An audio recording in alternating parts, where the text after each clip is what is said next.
Welcome to the League of Women Voters of Central Kane County Forum for the candidates for the 11th Congressional District.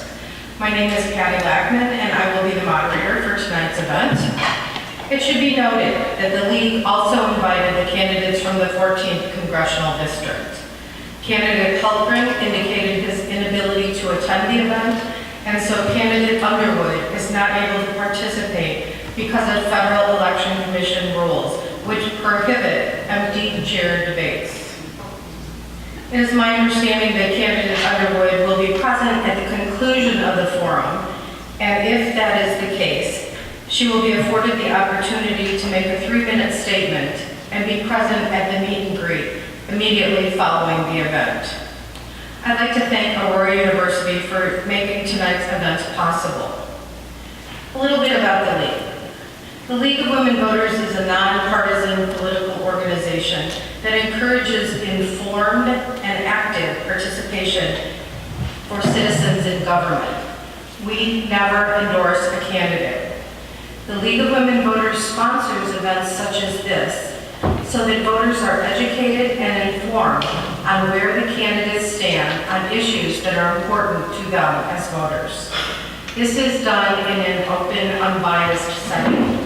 The League has very strict rules about how to conduct such events.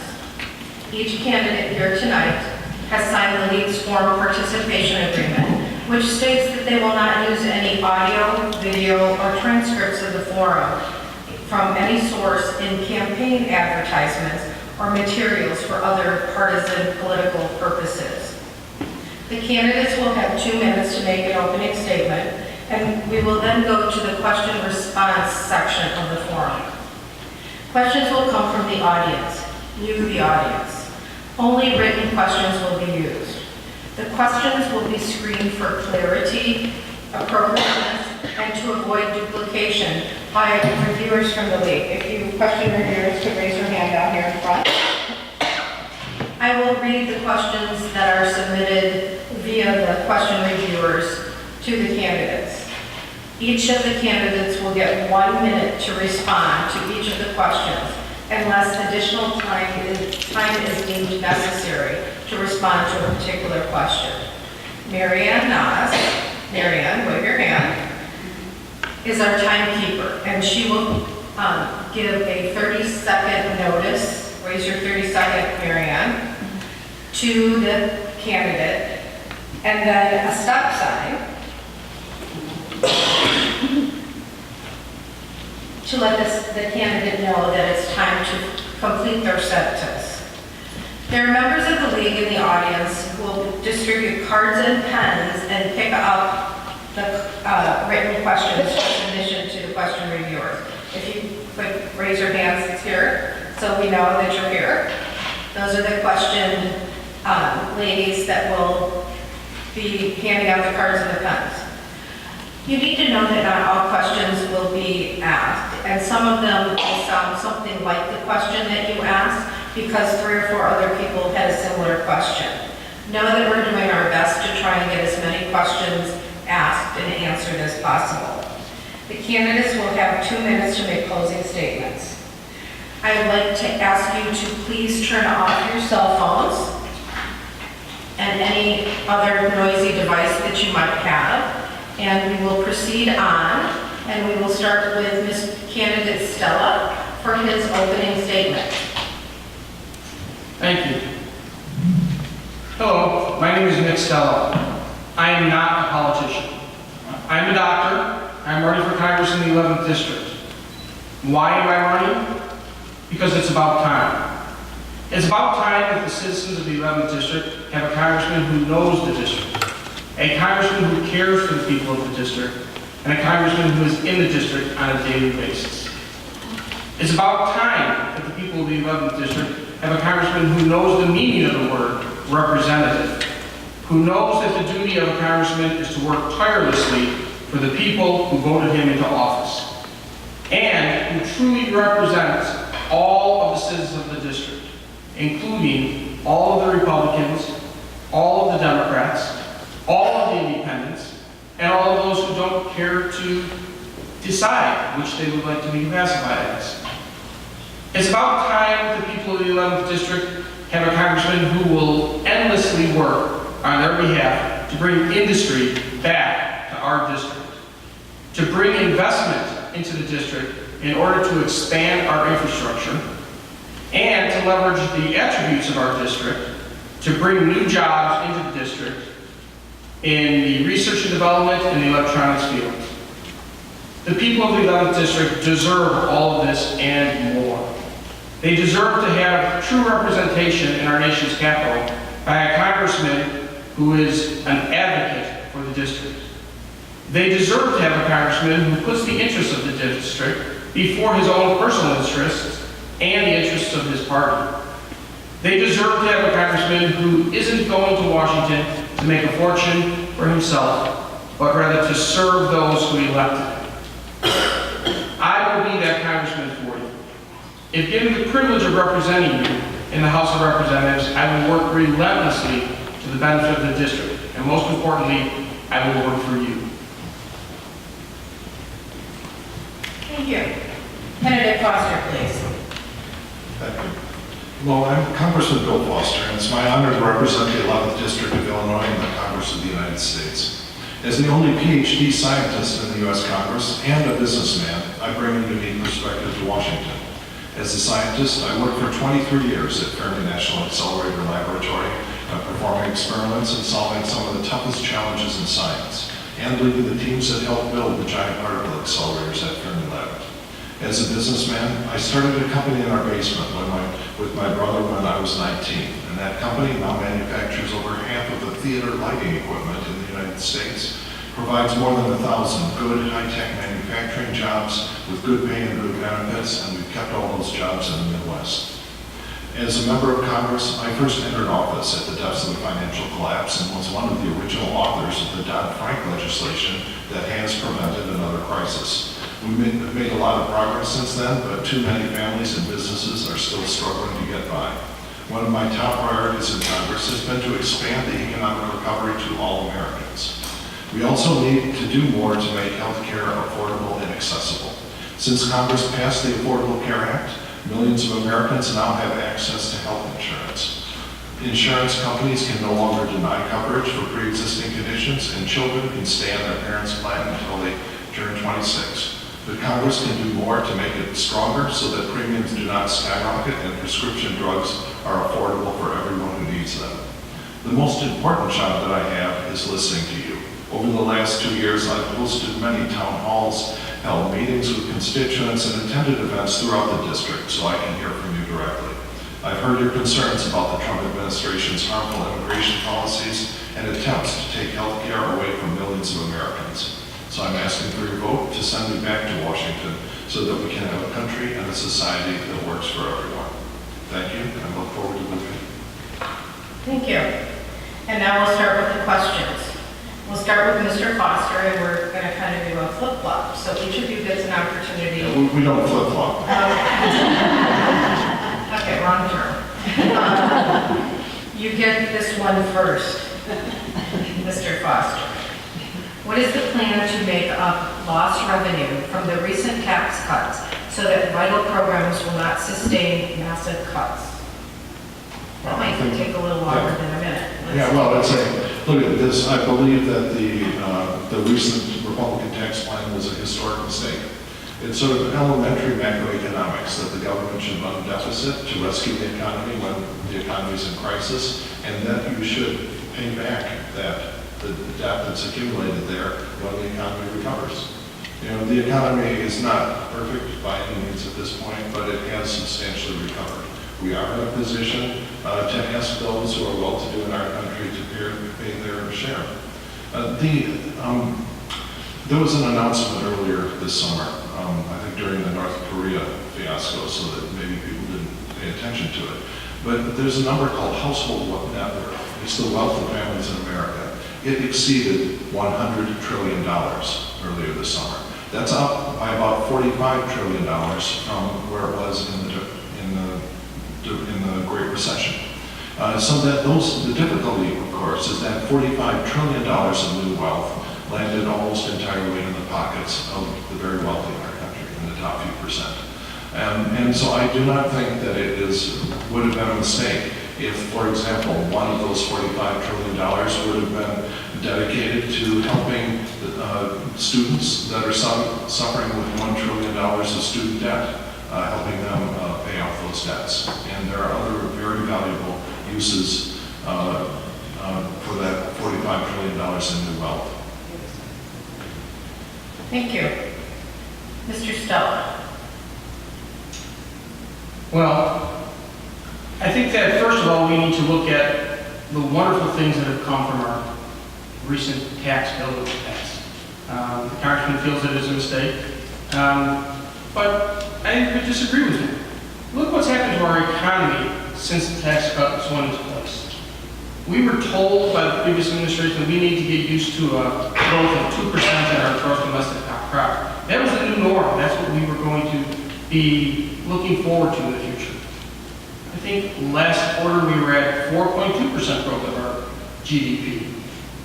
These tax cuts have helped. They have helped to put money back in the pockets of everyday working class Americans. Now, many in Congress have said that these were merely crumbs. $1,000 isn't a whole lot of money. Well, you know what? I can tell you, taking care of people from every single walk of life, that $1,000 to the vast majority of people is an awful lot of money. It might not be to Nancy Pelosi, but to the average everyday American, $1,000 in your pocket is a lot of money. So I would definitely respectfully disagree with the congressman. But where do we go in the future? Yes, we have an incredible deficit that must be paid back. The hope is that by growing our economy, we will increase our tax revenue. Now, some people say, well, this doesn't really happen. That's supply side economics. Those of you who are here from Aurora know what happened to Caterpillar, right? They were pulling out. Are you also aware that Caterpillar now is staying for another year because they've had so many new orders for keeping their plant open? I guess that's supply side economics. Thank you. Excuse me, is it in order to ask for an extended back and forth on a question? It really should be longer. We could do that on that question if you'd like. If that's all right. I think that this is an important question because, let's look at some actual numbers. I'm a scientist. The jobs recovery was triggered in the first quarter of 2009 by the stimulus, by the actions of the Federal Reserve. The emergency intervention by our government. And since that time, if you look at any measure, the stock market, corporate profitability, household net worth, the economy has been growing at a steady rate since then. There has been no acceleration. If you look at job creation, during all of the years of the Obama recovery, our economy was making about 200,000 jobs per month. There is no difference in the number of jobs that are being created today. And so it has not accelerated. If you look at wage growth, what this deficit-fueled spending has done is actually triggered inflation, which is on the rise. As a result, recently the government reported that the wage increases that workers are seeing, the salary increases, are being wiped out by inflation. So that workers are actually falling behind inflation. This is in contrast to during the Obama years when the wages were growing slowly, but they were growing faster than inflation and workers were at least slowly gaining. So you have to look at the numbers here and not just the partisan talking points to get to the truth here. It's been a good year though for the CEOs. The CEOs have done very, very well. And so when you look at the difference in the take-home pay of the very wealthy in society, the massive tax cuts to the wealthy and to corporations, that is really what is responsible for the accelerating wealth differential. That's really, I think, one of the main economic issues that our country is wrestling with. Okay, thank you. I would have to ask that since 2009, when all of the improvements started taking place, as per the congressman, what happened between 2009 and 2016? Did any of us really feel there was an improvement? I don't think many people in this country thought that there was much improvement. I think we've seen a significant increase in the consumer sentiments and the general sentiment in the country of well-being over the course of the last 2 years. I kind of remember the last years of the Obama administration as not being very positive years for our country. And, I'd also like to point out something that's already been brought up, and it's something that really disturbs me. It's the partisan talking of class warfare, how we always like to blame somebody else. The CEOs are making more money. The wealthy are making more money. They're not paying a fair share in taxes. Ladies and gentlemen, the top 5% of wage earners in this country pay 39% of all the taxes in this country. Is that fair? I would say that they're paying their fair share. Now, I'm not going to sit up here and defend a multi-billionaire who may be paying less taxes than their secretary because their income comes out of investments and not a paycheck. However, I think to broadly paint the upper class in the socioeconomic strata as being not paying their fair share is very disingenuous of the partisanship here. Okay, thank you. Now we'll go to question number 2, and we will start with Mr. Foster. What plan will you propose for repair, maintenance, and modernization of our country's infrastructure? Well, I think I'll start with Illinois and our district. There's no shortage of potholes and highways that need to be in better state of maintenance in the Illinois 11th district. I believe the driving factor in the fiscal stress in Illinois and the difficulty in maintaining our infrastructure is what I call the payer state problem. This is simply the fact that every year Illinois loses between 20 and 40 billion dollars because we pay far more in federal taxes than we get back in federal spending. This has been documented to be going on since the 1970s, and it is a huge, just for reference, the total amount of Illinois state taxes that get collected is roughly $35 billion, and yet we lose $25 to $40 billion every year through this mechanism. There are many reasons for this. Largely, it is spending formulas that are created by Congress, and in Congress, I have been very active in trying to fix those spending formulas so Illinois gets a fair shake. Thank you. Mr. Stella. This may be one of our problems, as the Congressman just pointed out. However, nonetheless, when I go to Congress to represent the 11th District, I can guarantee you I'm going to fight to get the funding to the 11th District. What do we need in the 11th District? I don't have to tell you. You all drive the roads every day just like I do. I-55 is abysmal. The 3 lanes in each direction are inadequate, and there's backups all the way from the city out to the suburbs. I-80 down in the Joliet area, 2 lanes all the way from Morris all the way to LaGrange Road that needs to be expanded. I'm not sure many of you are aware, but 3% of the nation's gross domestic product come through the roadways in Will County. That's an awful lot of commerce and a lot of traffic coming through. We need to expand it. Joliet is the largest inland port in the country, believe it or not. We need to have a congressman who will fight to bring federal infrastructure dollars to this district to expand the roadways, the canal system, and the rail lines. Thank you. Mr. Stella, you'll go first this time. Is protecting insurance of pre-existing conditions important to people in the 11th District? If so, will you take action to protect this insurance? I'm sorry, I didn't hear the beginning of that question. Is protecting the insurance of pre-existing conditions important to people in the 11th District? If so, will you take action to protect this insurance? I think it's important to not only people of the 11th District, but also people nationwide. As a physician, one of the travesties is to see people denied insurance because of pre-existing conditions. For too long, our country has protected the insurance companies, and that's something that I think needs to stop. Any insurance executive will tell you that by covering people with pre-existing conditions, their profitability decreases. However, Blue Cross Blue Shield for the last 8 to 12 years has had profits of greater than $1 billion. That's a pretty good profit margin. So the short answer to the question, yes, it is important, and I do everything that I can do to help maintain insurance and to prevent insurance companies from denying coverage to people with pre-existing conditions. Thank you. Mr. Foster. Well, I believe that coverage for pre-existing conditions, Speak a little. I believe that coverage for pre-existing conditions should be preserved, and I voted for it.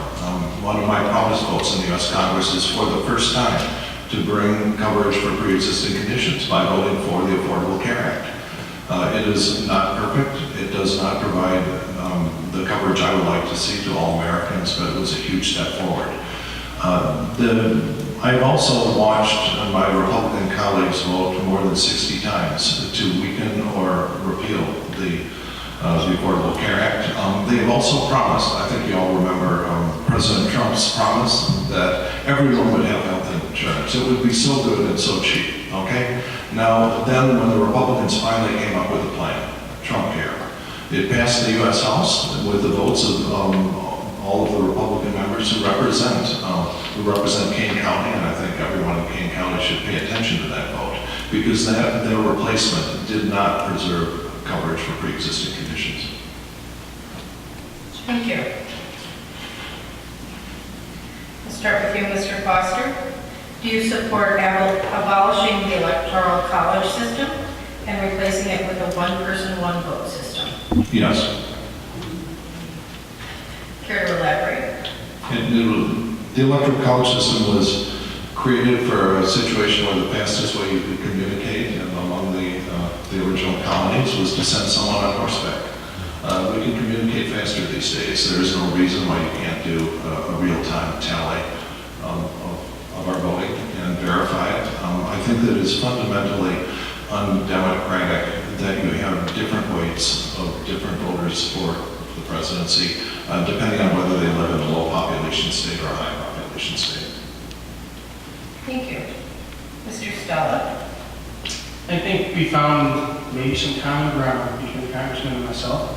You know, one thing that I would say is one of the things that bothered me during this past election season was, to be honest with you, I felt sorry for Bernie Sanders.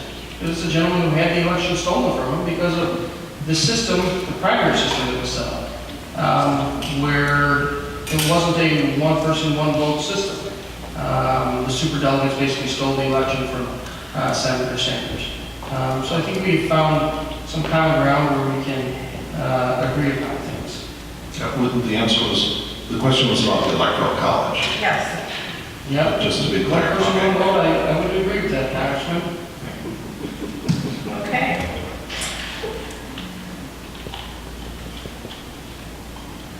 And we'll start with Mr. Stella. How would you vote regarding Kate's Law? I'm sorry? How would you vote regarding Kate's Law? I'm not familiar with this. Can someone could clarify that? Case law. You don't know what case law is. I believe that was the person that was killed by an illegal alien. If you want to I clarify. didn't put that in. I didn't. Are they talking about Kate Steinley, which is immigration? It's exactly Kate's Oh, law. Kate's law. Kate's Law, not case law. Kate's law. K-A-T apostrophe I. Okay. I thought you said case law. Okay. Kate's law. I am in favor of Kate's law. You know, this country, unfortunately, recently has become mired in publicity through the media of how we need to be a more humane country and accept everyone into this country. You know what? This country was founded on immigration, and I'm proud of it. And I would not be here if it wasn't a country of immigrants. But we have a front door and a back door, and our immigration needs to be in a legal manner. If you enter this country illegally, and if you commit a felony, there should be minimal mercy for someone that along those lines. Those people need to be prosecuted to the fullest extent of the law, and then they need to be removed from our country. Thank you. Mr. Foster? Yeah, well, I think both parties agree that people that commit felonies, criminal penalties, violent felonies have no place in this country if they're. However, I think that there is a disturbing trend that's gotten worse in recent years of vilifying all immigrants, even undocumented immigrants. Statistically, they're less likely to commit violent crimes. And the immigrants of earlier days had a much higher murder rate than the immigrants of today. We saw this in the various bans that President Trump implemented right after he got into office. He claimed that our country was under assault from just immigrants and refugees from all over. And then when those bans on refugees and so on were not upheld in the court, you saw no violence when the refugees were let in under the rules that President Obama came up with. So we've actually performed that experiment. Thank you. We'll start with Mr. Foster. What is your opinion on Medicare? Keeping it, expanding it, or doing away with it? We'll get a minute and a half. I believe that we should expand and strengthen Medicare. I believe that it should be, there is no, as I mentioned, no shortage of wealth in this country to keep Medicare solvent. If you look at the driving challenges in Medicare, the two biggest by far are the two giant chronic diseases, diabetes and Alzheimer's. Diabetes is roughly a third of Medicare and Medicaid spending, and Alzheimer's is currently around 20% and on track also to be a third. If we could get, through federally funded research, low-cost cures for either of those two, there is no long-term solvency problem with Medicare. That should be our highest priority.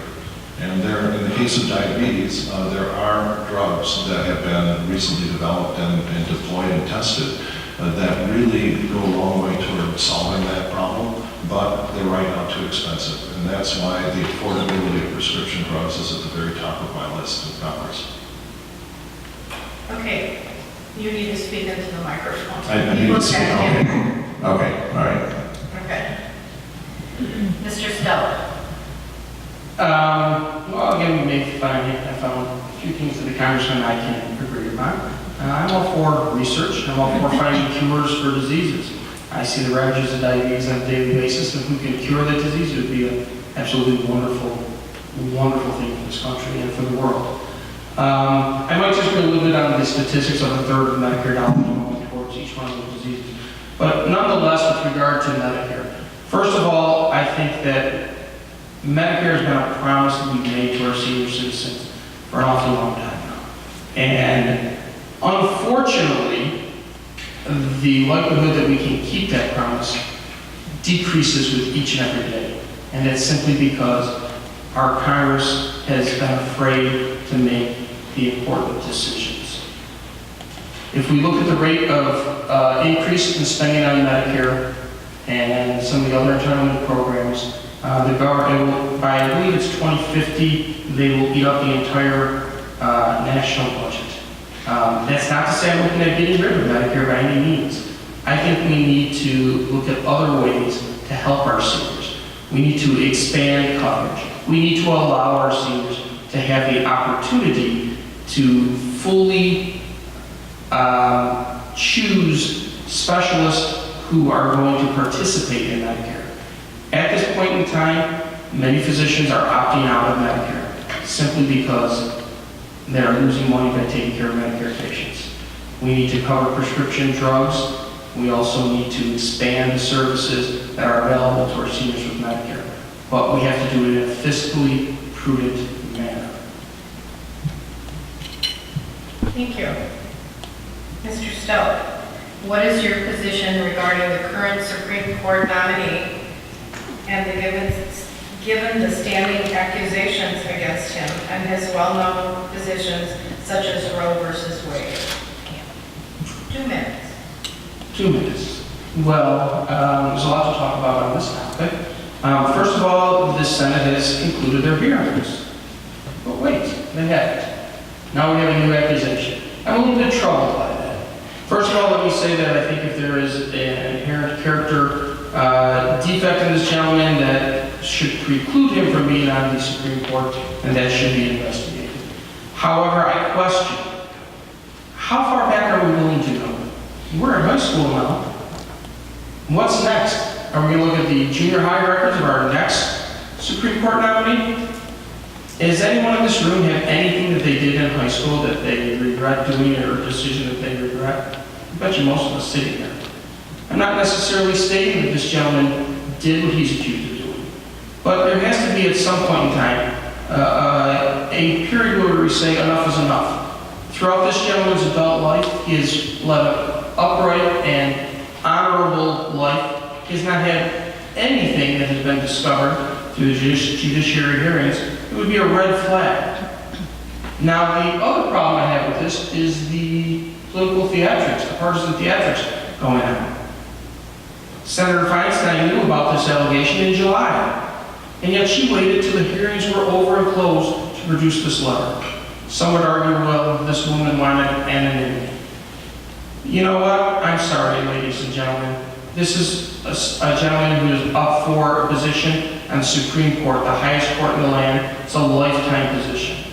If she felt that he was inappropriate and he should not be in that position, she needs to stand up and say, you know what, I have evidence to say otherwise. This is all partisan theatrics as far as I'm concerned. I would have been happy if Senator Feinstein would have brought this to the forefront at the beginning of hearings. It could have been investigated fully and it could have been vetted, and we would be done with this.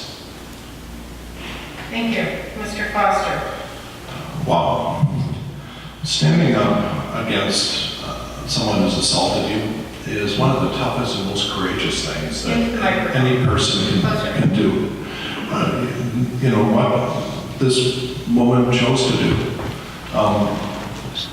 is one example of what women all over this country have been doing recently. They've been speaking out against abusive situations, mostly at the hands of men. And this is something where for many years they didn't, because they had just about a guarantee they would not be taken seriously. You go back and look at the treatment of the woman who accused Clarence Thomas of inappropriate behavior, and the treatment that she received a generation ago. And I think that, you know, again, had this been a purely, political thing, if the politicians had been sitting on the letter, but the reason that's coming out now is that the woman made the decision to do it at a certain time. The woman who, it appears, according to her claims, was victim of criminal assault. I do not believe that we should hold anything but the highest ethical bar for someone who's going to serve on the highest court in our land. I don't think that that someone's behavior in high school, if it amounted to criminal assault, is something that should be ignored. So I think that the allegations, if true, are very important and should be listened to. So, and the question also referred to one of the real differences in this race, which is the fact that I believe in a woman's right to control her body and her reproductive choices. There's a fundamental difference, and I'm proud to stand up with women in this respect. Thank you. Starting with you, Mr. Foster. Do you support the DREAM Act? Why or why not? And explain. Well, one of my proudest votes in the U.S. Congress was my vote in favor of the DREAM Act. And one of the tragedies of recent years is that it failed in a narrow vote in the U.S. Senate. A related tragedy happened with the U.S. House's failure to even get a vote be allowed to vote on comprehensive immigration reform after it had passed the Senate in roughly 2013. The Senate passed, came together in a bipartisan manner, doing its job to pass comprehensive immigration reform.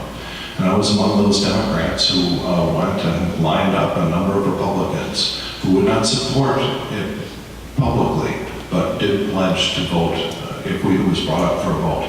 And yet, because of the way the Republican Party has been running the House of Representatives with an essentially dictatorial speaker, we were not even allowed to have a vote on comprehensive immigration reform. It would have easily passed, and our country would be in a much better place in terms of the vilification of immigrants and the separation of families, the long list of immigration-related outrages that are happening in this country today.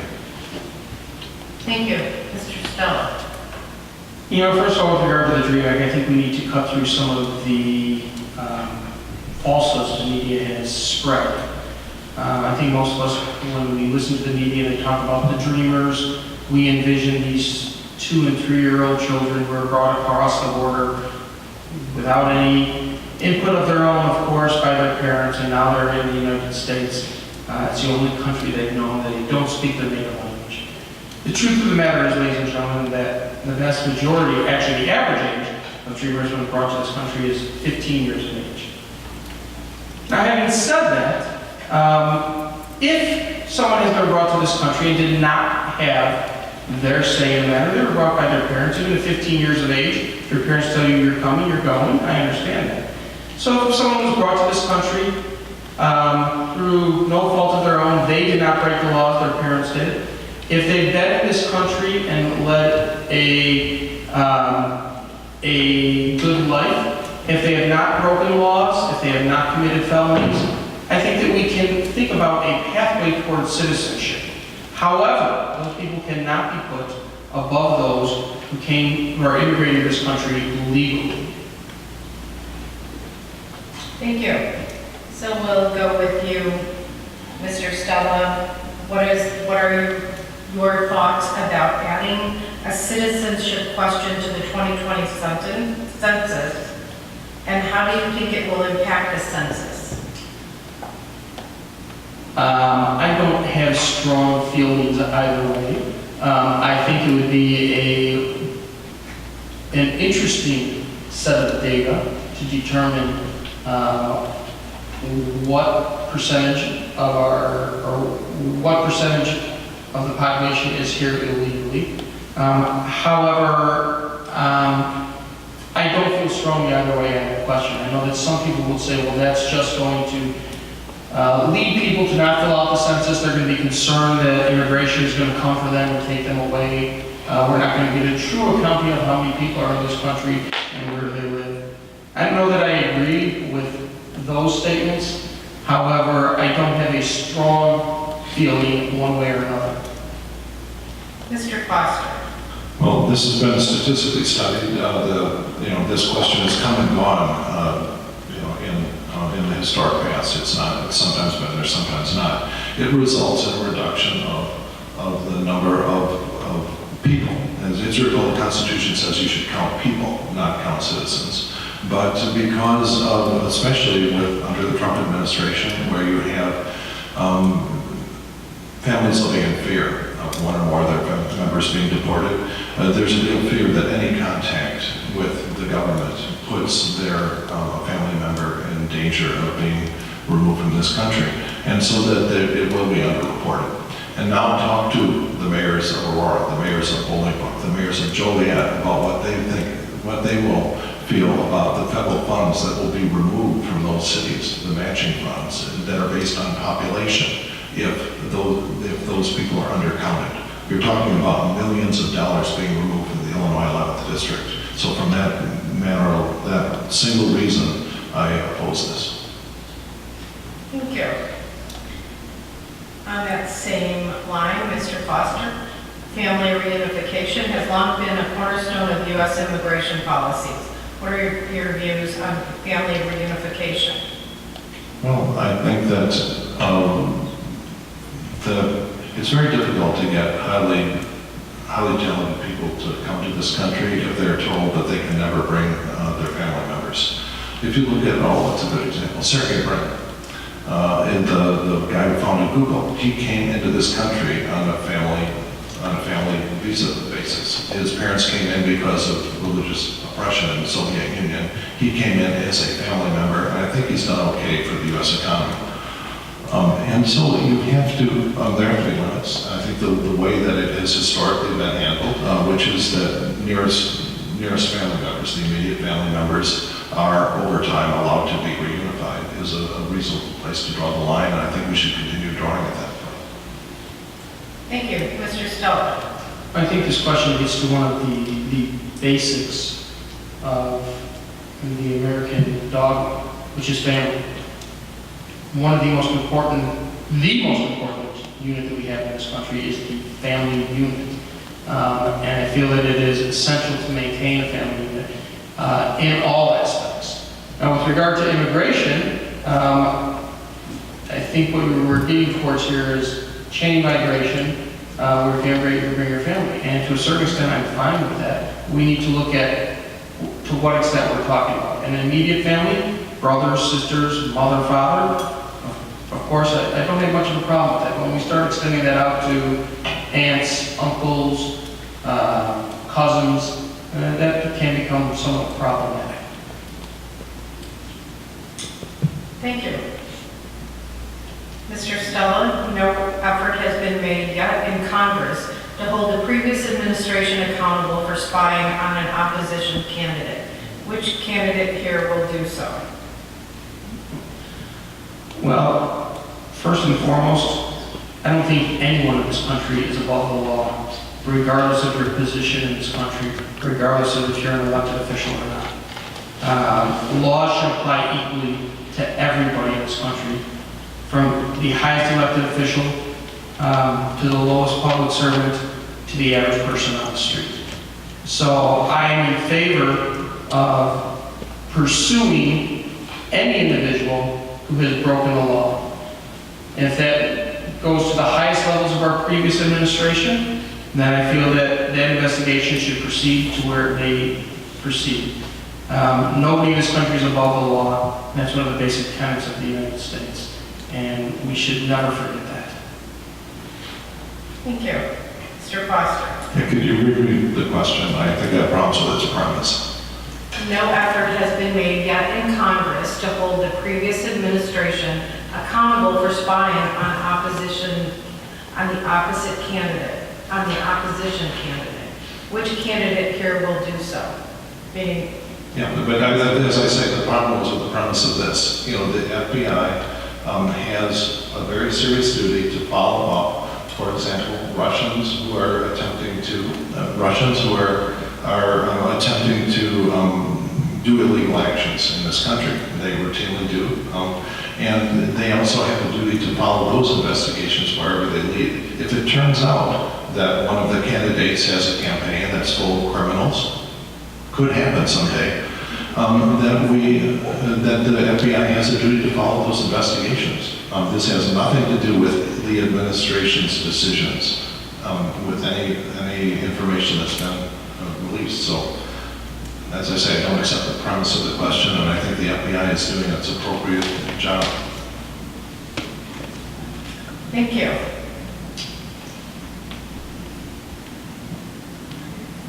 Mr. Foster, would you vote to renew the Appropriation for the Violence Against Women Act? Yes, it's a bad problem to do that every time it's come up. Mr. Stella? Occasionally, the majority party has tried to attach really annoying additional changes to this, and there's been interesting negotiations, but in the end, those partisan things have been dropped, and the Violence Against Women Act was renewed, and I'm proud to have supported it. Thank you. Mr. Stella? Can you repeat the question for me, please? Would you vote to renew appropriation for the Violence Against Women Act? Yes, I would. Mr. Stella, what is your position on universal background checks, closing gun show loopholes, and limiting high-capacity ammunition magazines? I'm sorry, what was the first part of that question? Universal background checks, which what's your position on universal background checks, closing gun show loopholes, and limiting high-capacity ammunition magazines? That's a long question. First of all, as far as gun show loopholes, at least one of the problems with this question regarding the Second Amendment is there are, again, a lot of misinformation out there. For example, in the state of Illinois, in any state, if you're purchasing a firearm, you will have to fill out a federal form 4473. So anyone who buys a firearm has to fill out a federal form. It already exists. As far as gun shows, the gun show loophole, in the state of Illinois, if you are selling a gun privately or at a gun show, in order to do so, you must first of all verify that the person you are selling that firearm to has a valid firearm owner's identification card. In addition to determining that, you have to enter that person's name into a database run by the Illinois State Police. The Illinois State Police will then determine whether or not that is in fact a valid firearm owner's identification card. They will then send you a reply that says, yes, this person is able to own a weapon and that you can sell the weapon. I'm sorry, I've gone over my allotted time. It's kind of a long question. Go ahead. Continue. All right. We'll just, it's a lot. So as far as that gun show loophole, in the state of Illinois, if people are following the law, that loophole does not exist. One of the problems we have with the gun laws is all too often the laws are not followed. They're not prosecuted when people are arrested. As far as high-capacity magazines,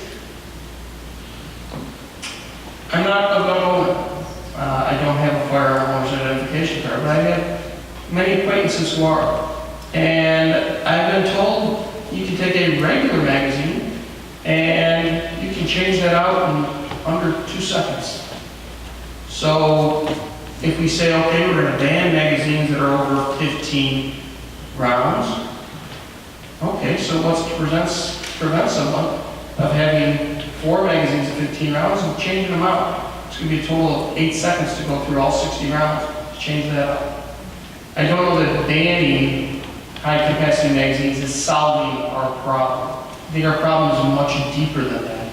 And I think we need to look at why in the United States of America is the cost of a human life become so low? Why do people feel it is okay to murder other people? Why? That's a basic question that we must ask before we worry about this. Ladies and gentlemen, guns are very hard to get in England, in Great Britain, and yet up and through July of this year, London's murder rate was the same as New York City. They weren't shot, they were all stabbed to death. So once we outlaw guns, are we going to outlaw knives? Okay, thank you. Mr. Foster. Well, the answer to, I guess, the question generally is yes, I have co-sponsored specific pieces of legislation to address all 3 of those issues. All 3 of those issues and other gun-related things are common sense measures that are supported by the vast number of Americans. Things like universal background checks. The problem is largely not Illinois. Illinois does an overall pretty good job of most of its gun laws. But the difficulty is other states. For example, the U.S. Congress recently passed, fortunately I think it's going more in the Senate, they passed legislation saying anyone who gets a concealed carry permit in any state can waltz into Illinois and use that. And it turns out that not all states are so careful in issuing concealed carry permits or even letting people get guns in the first place. And so this amounts to effectively a race to the bottom, where anyone can just go to some convenient state and get a gun or a concealed carry permit and carry it into our cities, which I'm not okay with. But the bigger frustration here is that the vast majority of Americans do support common sense things like closing the gun show loophole, where the problem again is not Illinois. The problem is gun shows in other states. And so as a result, it's a frustration that there's legislation that, if it were brought up for a vote in the U.S. House, would easily pass because it is backed by the great majority of Americans. And yet, the Republican leadership of the U.S. House has been blocking us from even having a vote on this. It's one of the things that I hope to changes in the next election, and the citizens of Kane County will have two voices in that. And so I hope that they pay attention to the possibilities there. Thank you. Mr. Foster, do you believe a progressive tax will affect the middle class? Arbitrary progressive tax depends on the shape of the curve and depends on how you, a progressive tax. Do you You're believe talking about, is there a specific or any? just a progressive A tax? progressive tax that cuts in about $1 million. For example, the tax that paid for the elimination of pre-existing conditions was a tax on incomes above $1 million, of roughly 1%. That's what paid for, 10 million Americans to get health care. But that is something that in fact did not affect the middle class. So it depends on it depends on the point at which the progressivity cuts in. It can or it cannot, depending on the formula. Mr. Stella, Well, I think most talk about a progressive tax is statewide here. There's been a lot of talk about a statewide progressive tax. Obviously, as federal candidates, I don't have a say in that. But as a citizen of Illinois, I can tell you, undoubtedly a progressive tax in the state of Illinois will affect everyone in the state. I can tell you in the state of Illinois right now, there's only one bill in the General Assembly for a progressive tax. And it's interesting that your tax rates will actually go down in the state of Illinois as long as you make less than $17,500 per year. I don't think that's many people in the middle class who make less than $17,500 a year. So that statewide progressive tax, I think, will undoubtedly affect the middle class. thank you. Mr. Stella, do you feel that NATO is fulfilling its purpose? I'm sorry, this must be bad acoustics. I didn't hear the Do question. you think that NATO is fulfilling its purpose? Trade? Yes, I do feel that NATO is fulfilling its purpose. However, I do agree with President Trump that I think all countries who are part of NATO need to pay their fair share. I think in this day and age, especially with what's going on inside of Russia, with the leadership of Russia, I think it is essential that the North Atlantic Treaty Organization remains strong and stands together. It's very troubling when Russia invades its next door neighbor and takes over land. And supposedly they didn't. It wasn't Russian troops. I guess it was troops that just weren't wearing uniforms. But we can see this continuing on if we do not take a stand. So I think NATO is important. I do think it's fulfilling its duty, but I also think that all member nations of NATO need to truly pitch in and pay their fair share. Mr. Foster, Yes, NATO has been a crucial part in maintaining the peace since World War II in Europe. Prior to World War II, Europe was at each other's throats for millennia. That stopped with the Pax Americana, as they sometimes call it. The fact that the United States, showed leadership in showing the world that the democracies of the world would stay together. And this is something that, unfortunately, our president seems to have either unlearned or never learned. His ignorant attacks on our allies, from Canada to our NATO allies, to those in East Asia, are an embarrassment to our country. And I hope that wiser heads prevail in the White House and Pentagon, prevent further damage being done to those crucial alliances. thank you. Mr. Foster, do you think increasing tariffs will help or hurt our economy? I think this is also sort of elementary economics. There are few winners, and the economy overall loses. So on that, there's no question. Any economist will tell you that on that, tariffs hurt. There are specific instances where there are legitimate national security reasons to bring, for example, the electronic supply chain. I think it was a strategic mistake for the United States to let that go offshore. And I think that we should make efforts to bring that back. Electronics are so important in our lives and our national security that it is an unacceptable risk. But the tariffs on steel are senseless. You know, I had a meeting with down at Lion LLC, the company down in Montgomery that makes lockers and other metal products. They're saying because of Trump's tariffs that the steel that they use to make their products is being tariffed, and yet the steel component of competing Chinese products is not. And this is insane, it is incompetent, and it is a reflection of what we see over and over again in the poorly thought out economic policies of the Trump administration. Thank you. Mr. Stella. Well, I think in general that most economists would probably agree that tariffs are a bad thing. The free market tends to regulate itself. Unfortunately, I think we've seen that all too often that the United States is victimized by some of our trading partners. In general, do I support tariffs? No, I do not. However, my suspicion is that the president is leveraging the strength of the U.S. economy against some of our trading partners, feeling that they will feel pain before we feel the pain, or that the pain will be deeper by our trading partners, and bring them to the table in order to negotiate better trade deals that are more beneficial for the United States. This may work, it may not work, maybe with a gamble. Time will tell. Thank you. Mr. Stella, these days it is not easy to be proud of some of our elected leaders. What will you do to make us proud? You know, first and foremost, and one thing that I can guarantee when I'm elected is I will work harder than any member of Congress has ever worked.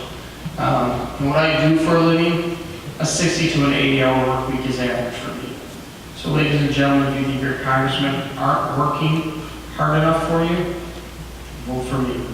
I think we need to conduct ourselves in a civil and in a respectful manner. The partisanship that has divided this country is absolutely disgusting to me. Our Congress is not accomplishing things because of partisanship bickering. What our congressmen must realize first and foremost is that they are there to represent all of us. Second of all, they must realize before they are Democrats and before they are Republicans, they are Americans. And they are sent there to do right by the rest of us. All Americans demand that their leadership works on their behalf. And I promise to conduct myself, always keeping in mind the constituency that will send me to Congress. Thank you. Mr. Foster. You repeat the question, please. These days it is not easy to be proud of some of our elected leaders. What will you do to make us proud? Well, let's draw one contrast. Before I decided to run for Congress, I thought about it, and I had my partners buy me out of the company that I started when I was a 19-year-old. The company has become successful and provided more than 1,000 jobs. And I did that because I did not want to be voting in a way that affected my net worth. And I thought that is the standard I wanted to apply to myself. And so when we voted, for example, to pass the stimulus, I did not have to worry that perhaps some of the stimulus money might go to a civic center somewhere that would buy our company's equipment, because I no longer own that company. Now contrast to that, to the Republican who's under indictment and is still proceeding to run for election. This is for insider stock trading that took place apparently, on the grounds of the White House. You can see the huge conflicts of interest from not only President Trump, but all the members, many of the members of his cabinet and the team he's assembled. This is not the way our government, the sort of people that should be put in charge of our government, and the silence of the president's party when this sort of conflict of interest emerges is deafening.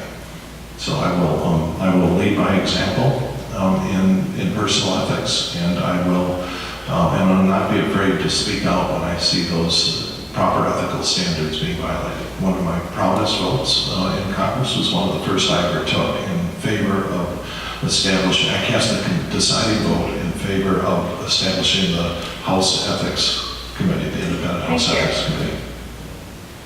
Okay, and now we will go to our closing. And we will start with Mr. Foster. You have 3 minutes for a close. Well, first I want to thank the League of Women Voters. This is the way democracy should work. I'm disappointed that the other incumbents representing Kane County did not see fit to appear. I'm an incumbent, and it's always tempting as an incumbent to say, I'm not going to debate my opponent, I'm not going to discuss the issues. We're seeing that in spades from two of the 3 congressmen who represent Kane County, and I think all of the Kane County voters should take heed of that. You've seen the sort of differences we learn in this sort of debate are, for example, the differences in our confidence in President Trump's ability to negotiate better deals. I think he has shown nothing but incompetence in his. Just think of the dealings with North Korea, where he claimed that he had solved the problem, and in fact, North Korea is today operating a factory building thermonuclear weapons. He's accomplished nothing, despite declaring victory. And the fact that my opponent seems to have confidence in President Trump's negotiating ability is beyond me. There are fundamental things like differences in our opinion about women's right to choose to have their reproductive choices. Perhaps most striking is the difference in our approach to the necessity to preserving Medicare. My opponent, you didn't have to read between the leaves to see that he believed that we can and we should be cutting Medicare. There is no need to do that, and I will never support doing that. There's more than enough of wealth in our country to keep those promises to our elderly. It just makes me feel good to look at out on the faces of people who've shown up tonight and paying attention to the real issues here. And I hope that those who are looking at this, I guess it's going out, being live streamed somewhere, that people will understand that they're real issues, that the only way that this democracy of ours works is when people come together, they listen, they identify what's true and what's not true, and they let their understanding of that scientific, logical truth really determine their vote. Going from science into politics involves many changes, but probably the biggest one is that if you are a scientist and you stand up and say something that you know is not true, it is a career-ending thing. And it should be that way in politics. And the only way that happens is when you have members on both sides of the aisle who call out members of the party, including their leaders, when they stand up before the public and lie. So thank you all for participating in our democracy, and look forward to meeting you after the end of this debate here. Thank you. Mr. Stella. Well, first of all, I would like to thank the League of Women Voters for hosting this forum. I think it is a wonderful opportunity. I do not want to use any of my time to disparage any political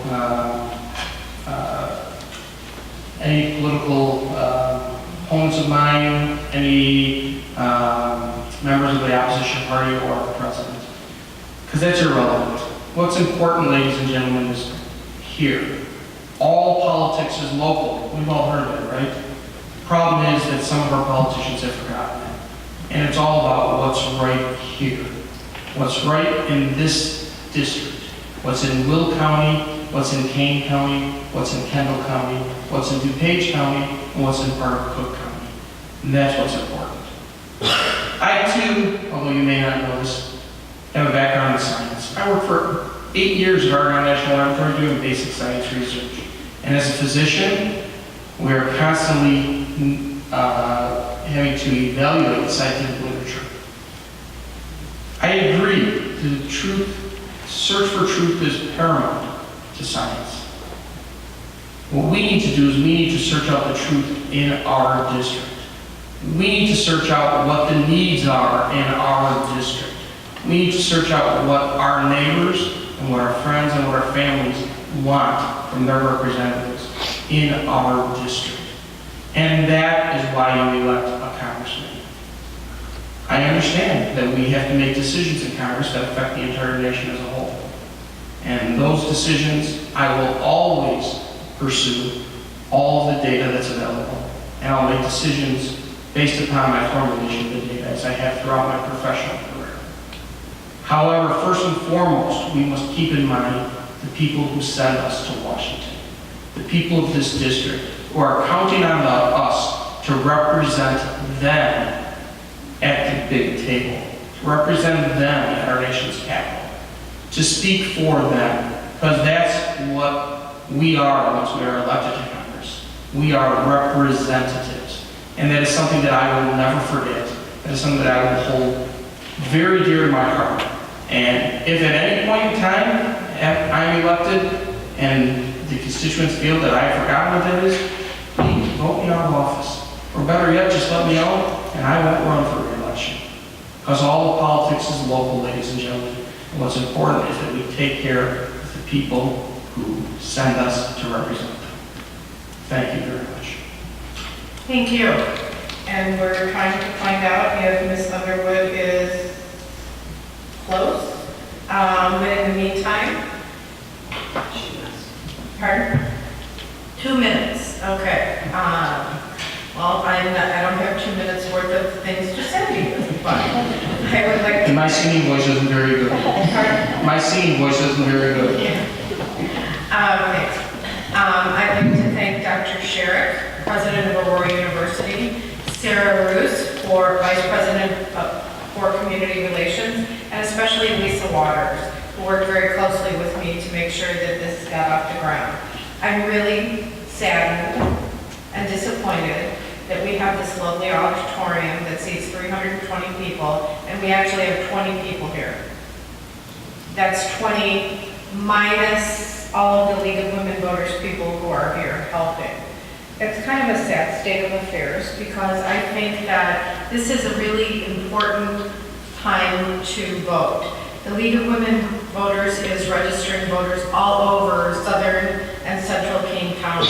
We have 28 events set up. So if you go to the League of Women Voters LWVCKC.org website, you can find out where we are registering voters. Get your neighbors, get your friends, get your kids in, and have them registered to vote. I think it's crucial at this time. The members of the league who routinely volunteers at events like this ensure that you, the voter, are educated and knowledgeable about the issues, although I didn't know what Kate's law was, so somebody after this, please enlighten me. I feel horrible that I didn't know what it was. And finally, I want to thank you, the community, for being committed enough to come on this night to hear our two candidates running for the 11th Congressional District. It says that you believe in democracy and having your voice heard. So, with that, I'd like to have a round of applause for all of us.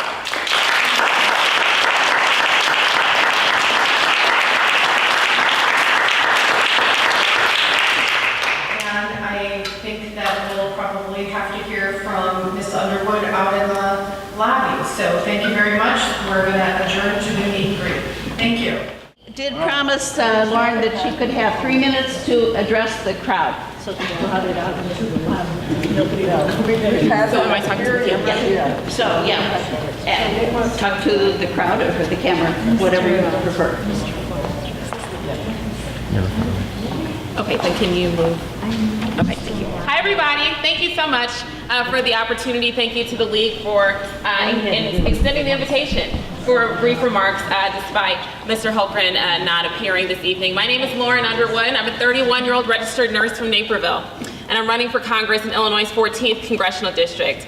I wish we could have had a longer conversation this evening, but my opponent couldn't be bothered to show, and so here we are.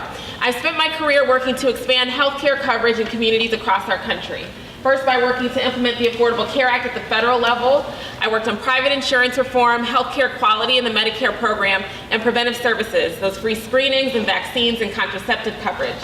And then joined the Obama administration, where I worked on public health emergencies and disasters, things like Ebola, Zika, and the water crisis in Flint. And it was during our time in Flint that the 2016 election happened. And like so many, I thought that we'd have a chance to hand off our work on Flint and hand off our work on health reform to a team that cared and wanted to continue forward that progress. And instead, we got the Trump team, who made it immediately clear that they wanted to take away health care coverage from the American people. That's not why I became a nurse or did any of that work, and so I knew I could not stay in government and help them do that. And so I decided to return home to Illinois, a state that expanded Medicaid under the Affordable Care Act, where I began working for a Medicaid managed care company in Chicago, when I found myself at Randy Hultgren's one and only public event of 2017. And it was a moderated question and answer session hosted by the League. And that night he made a promise. He said he was only going to support a version of Obamacare repeal that let people with pre-existing conditions keep their health care coverage. And as a nurse, that kind of promise was really important to me because I've taken care of patients who rely on it in order to afford any medications or procedures that they may need in order to manage their chronic illness. And then in working to implement the Affordable Care Act, I've read the law and I know that it works, and we can fix what doesn't work. We don't have to throw the whole thing away. And like so many Americans, I have a pre-existing condition myself. It's a heart condition and it's well controlled, but it's one of these diagnoses where I wouldn't be able to get coverage under the repeal scenarios. So when Randy Hultgren made that promise, I believed him because it was personal. And then he went and voted for the American Health Care Act, the version of repeal that did the opposite, made it cost prohibitive for people like me to be able to get insurance coverage. And I was really upset because I believe that representatives should be transparent and honest about their votes. They should be accessible to the community and ultimately know that they are accountable to us, the voters. And he didn't seem to recognize any of that. And so I decided, you know what, it's on, I'm running. And here we are 49 days away from the election. And once again, another promise made isn't kept, right? We should have opportunities to engage our representatives and hear from them directly ahead of such consequential votes. Unfortunately, this time he's not here, but I will continue to show up for the people of the 14th District. I'd like to thank you again for your time this evening. My name is Lauren Underwood. I hope to earn your support in this election. Thank you.